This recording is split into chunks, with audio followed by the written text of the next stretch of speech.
when I do a book interview like this, of course, I like to just give the author an opportunity to give their brief summary of what the book looked at and what you found. Could you just offer us that introduction for people who haven't had the chance to read it yet? The Political Thoughts of Xi Jinping is a book that looks at Xi Jinping's political ideas and doctrines systematically, including what he wants to do with the Chinese Communist Party, with Chinese society, the Chinese economy, and China's foreign relations. And that we mean China's place in the world. So we systematically unpack what Xi Jinping has said about all these and what it really means in practice. And we also look at policy implementation to see the extent to which what he wants to do has been, affecting change in Chinese society. Talking about the societal influence of Xi thought in comparison to its two most important predecessors, I still got the sense that Xi thought is not the mobilizing force in society that Mao Zedong thought was during the Maoist period, and also that it doesn't necessarily underpin China's policy direction in the way that Deng Xiaoping theory did. Now, of course, Xi thought is at the center of everything that Xi is doing, but Deng Xiaoping theory also had to defend a radical shift in China's direction. Would you say that that's a fair summation, and how would you sort of compare it to those two predecessor thought systems? Right, thank you, Connor. So Xi Jinping thought is a work in progress. It is being elevated, in the process of being elevated into China's state ideology, but it's not quite there yet.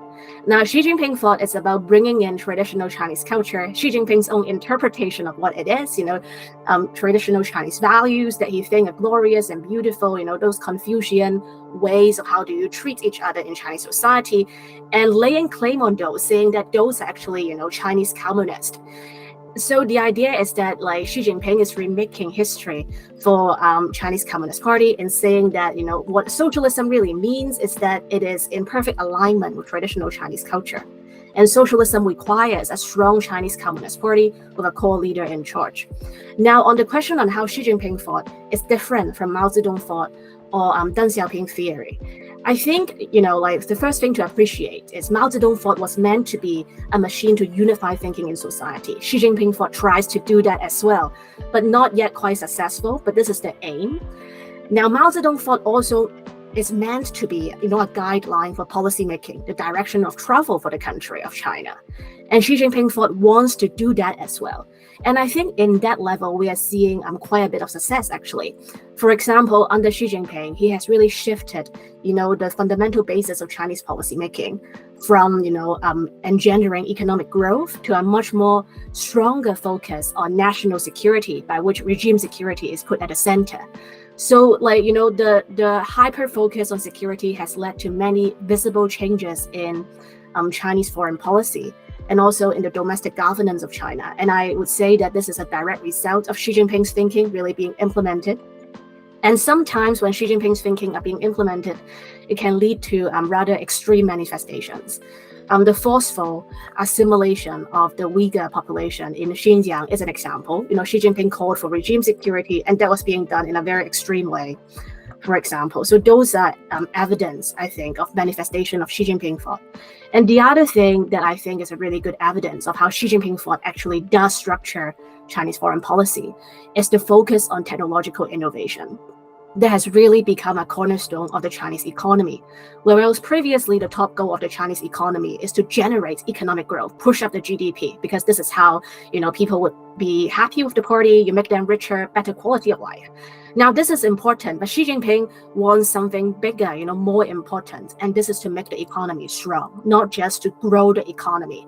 And hence, we are witnessing unprecedented state input into the Chinese technological ecosystem in an attempt to, catch up with and surpass Western countries in cutting-edge technology.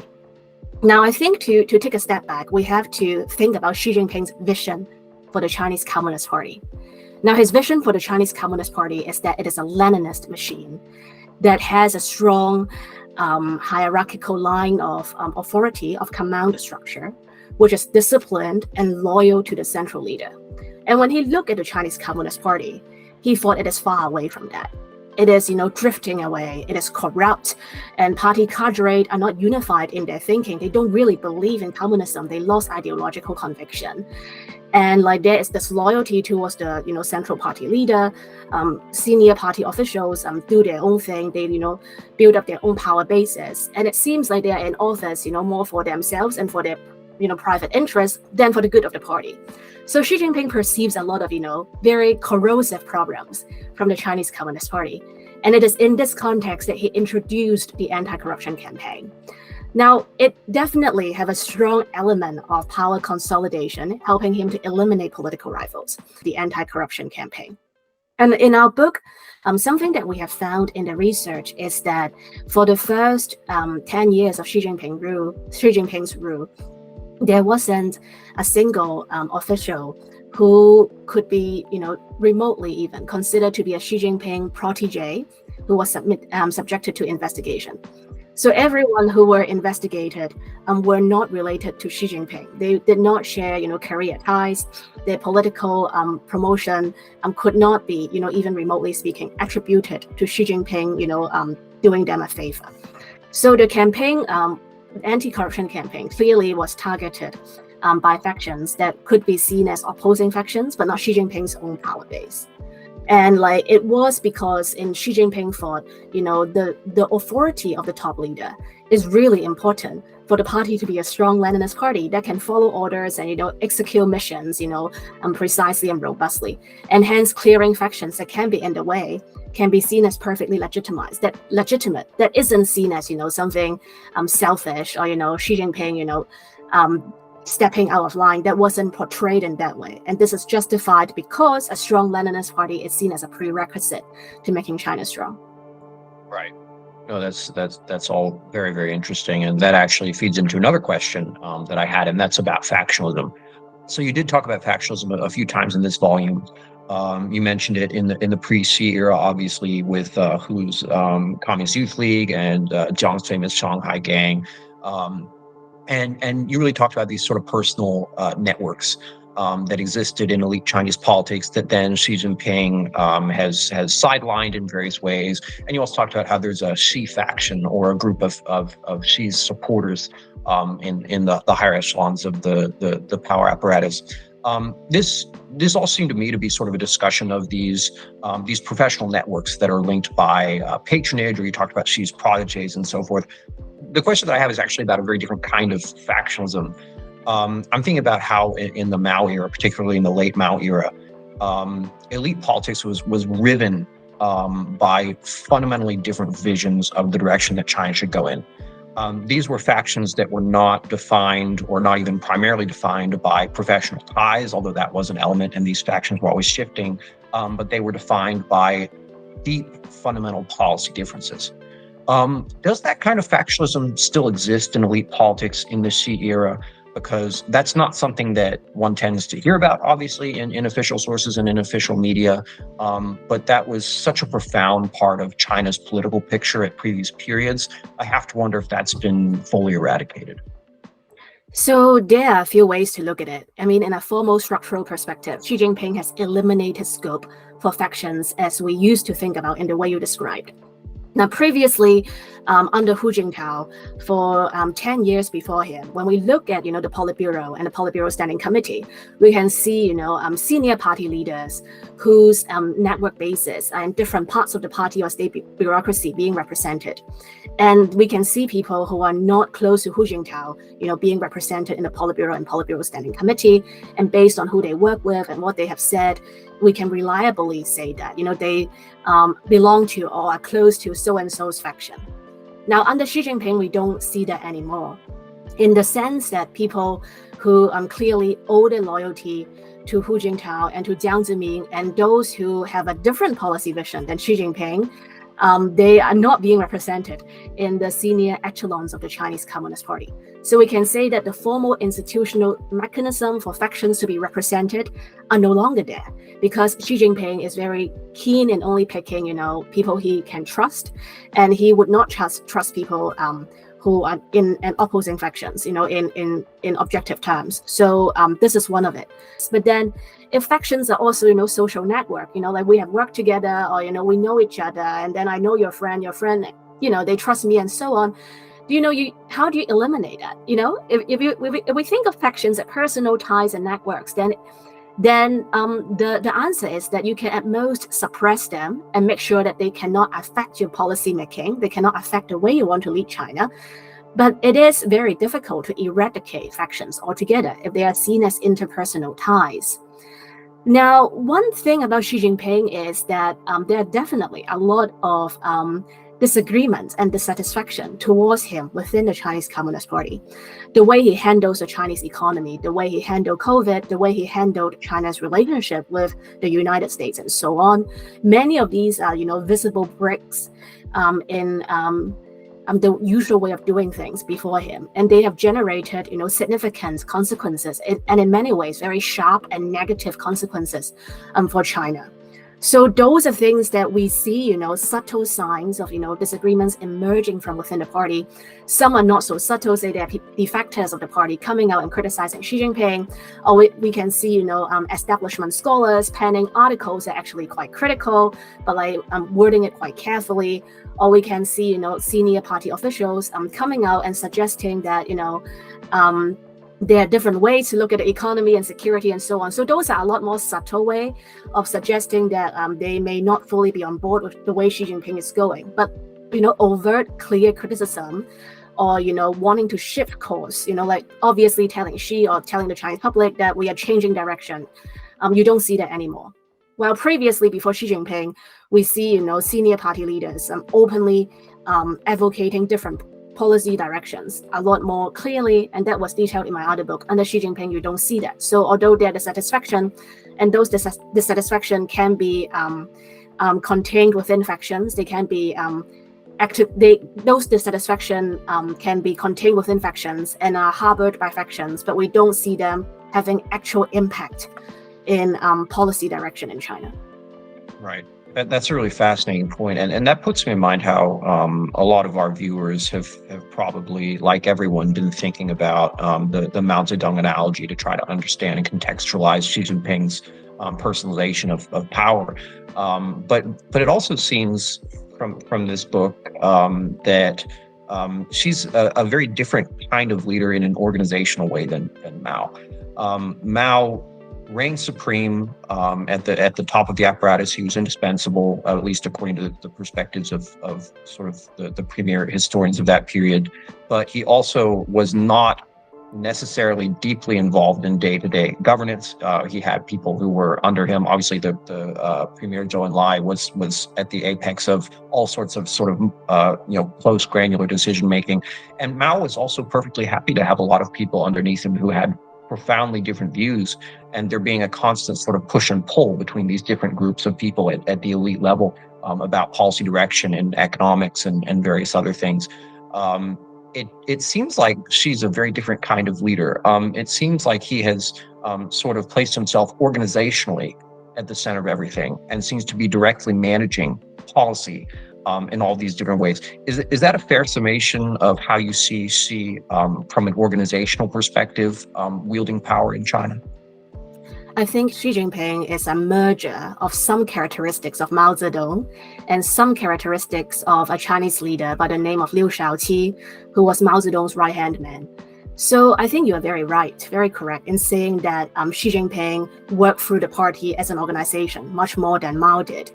I mean, at one point in the Mao Zedong period, Mao was actually quite openly critical of the Chinese Communist Party and was even willing to, disband the Chinese Communist Party if it was seen as not loyal to Mao. So Xi Jinping would not take that approach. He always tried to work through the Chinese Communist Party, while at the same time also establishing himself as the clear and only supreme leader. So the party and him become merged into, one entity. So this is what we referred to in the book as Liu Shaoqi's approach to party building, merged with Mao Zedong's approach to, putting himself forward as a supreme leader. Now, Liu Shaoqi is all about the party organization, building up the party structure. And Xi Jinping took on board this way of doing things. Hence, we see his method of, reinvigorating party cells in grassroots structure across Chinese society and in companies. And we also see him strengthening the party's authority over the Chinese military and the Chinese government. And at the same time, we saw that all these doesn't only point to the party as a structure, but also point to Xi personally. And hence there is a network of central commissions or central leading small groups, which sit at the apex of the policy-making structure, and they cover, a range of policy areas. And Xi Jinping is directly in charge with many of them. So in the book, we did, account on the number of central leading small groups that were in operation under Xi Jinping, and we contrasted the number with how it was under Hu Jintao and Jiang Zemin, and we do see a significant increase in the number of those groups, and also the number of groups where Xi Jinping, the head of the Chinese Communist Party, is directly in charge of, rather than via one of his cadres. You had something very interesting in the book. You drew a difference between Xi Jinping being a strongman, which is a word that you used, and you said that he is a strongman now, and the prospect of Xi becoming a dictator, which you said has not occurred yet. And you said this a couple different times. Can you explain a little bit more about the distinction between those two things?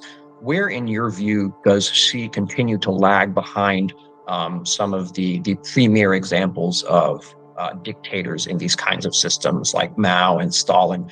You talked about the fact that his ideology has not attained the official level of Mao Zedong thought it was. But how else do you think he hasn't yet reached that sort of highest tier of personal power?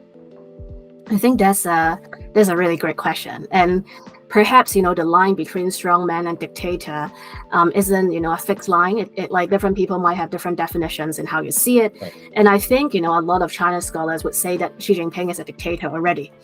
Now, I think the reason why we think that he isn't there yet is, first of all, like what we discussed previously, his power is derived by the Chinese Communist Party. And we see that he really cares a lot to show that what he does has procedural legitimacy. So say, for example, like he has indefinite rule now, and this is because the Chinese legislature in 2018 has abolished term limit. So you see that the thing is, he has to formally get term limit abolished by a formal institution by changing a law in order to stay on the power. So this is a way to show that like an appearance of observing the institutional structure, observing norms, observing the power of the Chinese legislature is something that he cares about in order to assume vast power. So this is what I think we really want to get across, is that the Chinese Communist Party structure is something that is really indispensable to the way he hold on to power. And it is like imaginable, although I don't think it's likely in the foreseeable future, that the Chinese Communist Party can carry on without Xi Jinping. But you can't say, I would find it very hard to imagine that Xi Jinping can go on without the Chinese Communist Party. And I think if we think about that distinction, then it sets a lot on why, he isn't an all-powerful dictator, so as to speak. And the other difference is, when we think about dictator, quite often we think about the use of coercion, and how this is, and how the dictator create a very repressive society and doesn't allow for any, dissenting voices. Now, Xi Jinping definitely have greatly narrowed the scope of dissent in China, and has punished dissidents or those who think can be dissident quite preemptively and quite harshly. But at the same time, he cares massively about public opinion. And he cares about, convincing the Chinese people that the Chinese Communist Party under him can deliver a better future to them. Having their consent and their mandate is something that he really values and actively seeks. So, things like the anti-poverty campaign, anti-corruption, or, the campaign to provide cleaner air to the Chinese population, the anti-pollution campaign, all those shows that he is serious about performance legitimacy. So his continual reliance on performance legitimacy and his effort to make it even more central, make the party even more effective in relying on performance as a way to solicit legitimacy, would show that, it's not just coercion, and it's not just, nationalism, or, trying to portray, China as having, a constant enemy in America, hence we all need to rally with the party. There are strong elements of that, but it's not only that. And I think all these show that Xi Jinping is aware that, he is, after all, still judged by the Chinese people. And to get their support and get their buy-in is something that he needs to constantly work towards. And I think he is aware that, despite all the massive powers he has, and despite China having a very strong coercive apparatus, the basis of his relationship with Chinese society is that of a de facto social contract. And that means that in order for the party to stay in power, it got to deliver. And it also means that, he is aware that, people's loyalty to him and to the party is after all conditional on what they think the party does for them. So ideological indoctrination or coercion can only go so far. Performance legitimacy is important. And I think that is an important distinction between Xi Jinping and, dictators we might think about in history. You mentioned environmentalism, and I'll take a swing at this as well. The general thrust of the book is that Xi's official rhetoric deserves to be taken seriously, because when you look at the consistency of what he says and the consistency of what he does, he's been in power for more than a decade now. And that suggests that he's sincere, that a lot of this is coming from conviction. But when you think about the example of the environment as well, I mean, isn't it clear that there are things that he says in his official rhetoric that are probably for public consumption and don't necessarily speak to deep-seated convictions that are sort of predictive of his behavior in the future? That's a really good question. I think Xi Jinping's approach to the environment is very instrumentalist. Like the Chinese people wanted cleaner air, and China's, environmental pollution level is very serious. I mean, to a crisis level. It is a problem that you can't delay, and like solving it can really, boost the Chinese Communist Party's legitimacy. So he did it. I mean, that is, within the context of what we describe as an upgraded social contract. You want more, and you want more than just economic growth, and I'm providing. So this is very instrumentalist, although there is a lot to be said on, how sustainable those efforts are, and like how it institutionalizes China's approach to the environment and so on, which, this isn't the focus of the book. But like back to your question on, to what extent can we take what Xi Jinping said at face value, or how sincere are his rhetorical commitment? This is, the central difficulty really of researching Xi Jinping thought. Now, the premise that we have is we shouldn't take what he said at face value. And I think we shouldn't take what any political leader said at face value, not only Xi Jinping. So everything that he said has to be contextualized. What does it really mean? For example, when he said, comprehensively governing the party is always on the road. What that means at face value is that you must always govern the party strictly. It's always about discipline.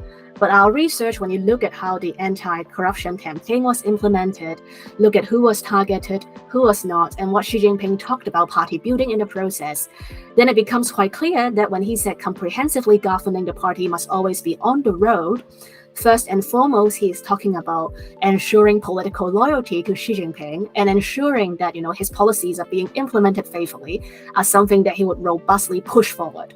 And that need to take priority. And anti-corruption, in the plain English sense of the word, it is important, but it is of secondary importance after its political mission.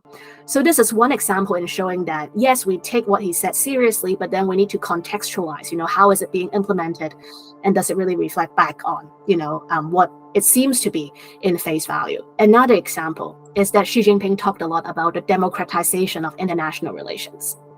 And, in the Western world, it always seems very funny that Xi Jinping put himself forward as a champion of democracy. So then, what democracy means, again, need to be contextualized. Now, when he talked about the democratization of international relations, what he means is that it is in China's interest for developing countries to have a greater say, greater influence in international affairs on the condition that they accept and welcome China as the leader of the developing world. And because developing countries are more numerous than the elitist, Western nations, hence the collective rise, so as to speak, of developing countries would, amount to the democratization of international relations. It means, countries that are more numerous in numbers now get greater say. So it is in that sense that he referred to democratization. But what is interesting is the democratization of international relations occurs within his image of the Tianxia, ancient, Sinocentric order being revived and adapted to today's world. And in this order, China is the undisputed first power, whose prestige and authority is unrivaled around the world. So it means that, a hierarchical view of international relations, with China on top, is a condition for international relations to be democratized. So democracy, so as to speak, and hierarchy can coexist quite seamlessly and harmoniously under his Tianxia vision of international relations. And this is another example of how, when we read Xi Jinping thought, we have to, take a much wider lens and, put it in the wider context, and don't look at only one speech or one slogan. Or when we interpret that, a particular phrase, we need to look at many other phrases around it and how it provides, a background on how we look at what this particular phrase means. You talked about Taiwan a couple of times. I'll quote one passage where you discussed it. You said that Xi's vision of one country calls for the resolute defense of China's honor. It also implies that Xi is serious about using force to take Taiwan or territories defined by the party state as Chinese. And you had a couple passages that were to this effect. I got the sense that the political logic of Xiism or Xi thought, or however you want to conceptualize it, strongly suggests a willingness to use force against Taiwan. When I look at Xi Jinping's absolutism, his utter rejection of pluralism, because Taiwan obviously represents a completely different alternative to the rule of the Communist Party. When I think about his willingness to take bold, sweeping measures to establish political control without regard for the human toll. Obviously, you talked about Xinjiang to an extent. To a lesser extent as well in Hong Kong. Do you think that that's a fair way of summarizing Xi's thought about the resolution of the Taiwan issue? Because there continues to be debate about the sort of the urgency of the threat of the use of military action. The sense that I got from the book, as well as from other things I've read, is that there should be a sense of urgency. So I think one important distinction to draw here is Xi Jinping's determination to take Taiwan is different from whether Xi Jinping is reckless or not. So Xi Jinping is definitely not reckless. And I think throughout the book, we see, meticulous calculation in how he deals with the party, how he deals with ethnic minorities, how he deals with the Chinese economy, foreign business, and so on. And it is the same man who would have the strategic, sophisticated, careful calculation when it comes to Taiwan. Now, Xi Jinping has promised the Chinese people that the China dream of national rejuvenation will be delivered by 2049 or 2050. And he has also made clear that the reunification of Taiwan with mainland China is a part of completing the China dream. Because Taiwan was taken away from China, according to his rhetoric, at a point of weakness of China. So if China is rejuvenated, how can it be that Taiwan is still not part of, formal Chinese sovereignty? So it is based on, this rhetorical system that he takes completing national reunification very seriously. Having said that, another thing that I think the book also emphasizes a lot is how Xi Jinping takes regime security very seriously, by which he means the security of the Chinese Communist Party to continue its political monopoly successfully in China, and a Chinese Communist Party with him at the core. Now, the issue with Taiwan is any reckless, invasion of Taiwan when China cannot reliably guarantee success, or China doesn't have, a thought-out plan on what to do after the invasion, would almost certainly guarantee to be very damaging to regime security.